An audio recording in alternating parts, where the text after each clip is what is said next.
Gentlemen, stout your engines. Okay, well, this is actually hops, but you get the joke. It is a pun. You have to do a beer pun when you're talking about this sort of stuff. And of course, we have good reason to be excited. Bruce Sample joining us here on Breakfast Television from Hogshead Brewery. And of course, you guys are at the forefront of this craft beer revolution that's happening in our region. Tell us a little bit about what Hogshead brings to the table. Hogshead is basically a West Coast brewery. We're going to be lots of malts, lots of hops.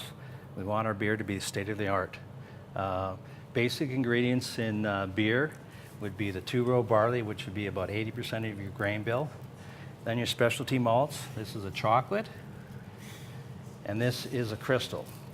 Now these would give color into your beer. So for example, all right, let's crack that open and see what this looks like. This is baby back. So which particular grain are we actually looking at here for the color? The color would be the chocolate and that crystal. And as you can see, this has a nice reddish color to it. I got to concede that I am putting my willpower on display right now. That is a tantalizing pour. Now, of course, this all looks fantastic, looks great, tastes great from my sampling. What is it, I guess, that specifically makes craft beer craft beer? What's the distinguishing characteristics between this and what the big names do? Well, we do in small batches. We have no preservatives in our beer. It's all natural. 4 ingredients are barley, hops, water, yeast.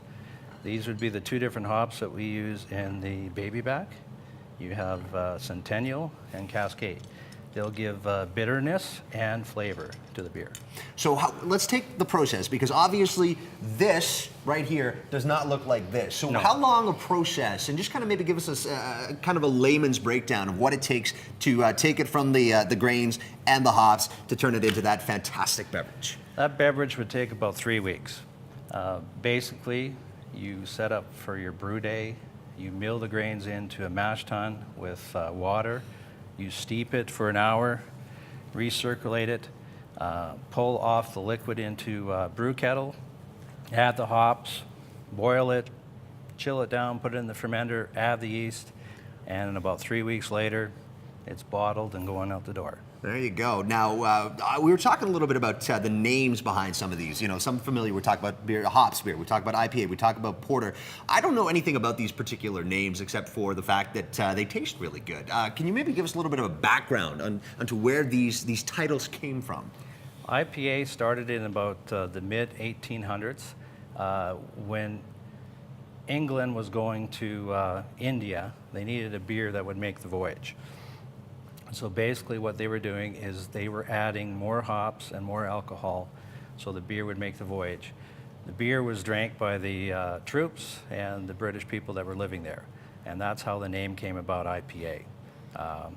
Porter is a cross between stout and brown. So they were blending the two and they called it porter.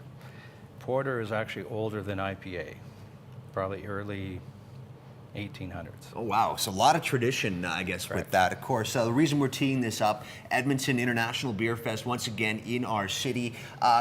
Maybe you could give us a sense as to what we will be tasting if we happen to walk over to the Hogshead table. What you'll be tasting, we'll probably have the Hop Slayer and the Baby Back on there. Baby Back is a red IPA.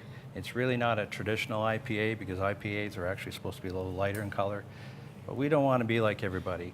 So we create beers that you're going to go, wow, does that taste good?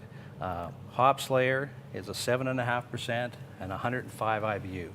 Lots of malt flavor, lots of hop character, very well balanced, a very good drinking beer. There you go. And of course, that is happening today and tomorrow over at the Shaw Conference Center. An opportunity to go taste these wonderful beverages. Now, as we've established, I can't drink beer on air just because, you know, those are the standards and regulations that we have. So I'm going to do the next best thing, which is I'm going to take a little bit of this chocolate grain.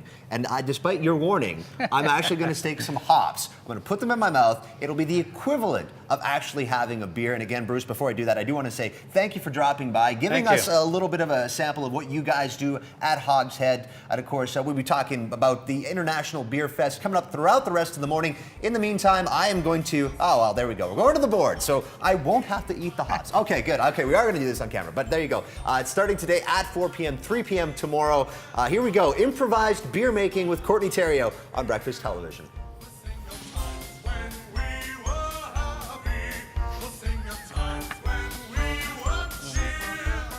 We'll be back in a couple minutes.